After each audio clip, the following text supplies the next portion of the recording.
Olimpiya o'yinlarida u oxirgi o'rinni egalladi, lekin chempion emas, uni eslab qolishdi. 1992-yilda britaniyalik sportchi Derek Redmond bitta maqsad g'alaba qozonish uchun poygaga chiqdi. Derek poygani boshlanishida albatta oldinga o'tib oldi va u shunchalik kurashgan narsasiga qo'lga kiritishga qodirdek tuyuldi. Lekin 250-metrda uning payi bardosh bera olmay uzilib ketdi va Derek yiqilib tushdi. Mediklar zambil ko'tarib uni oldiga yugurishdi.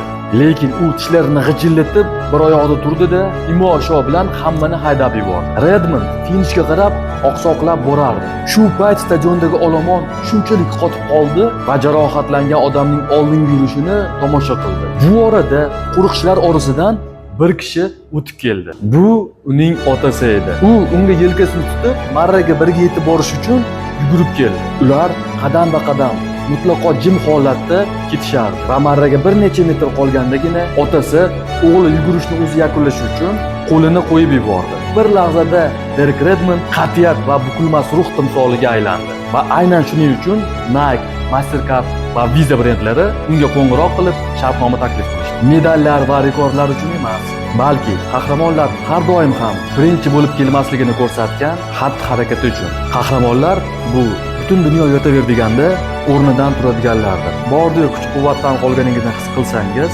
Redmondni eslang. Balki boshqa ko'rishmasmiz, obuna bo'lishni unutmang.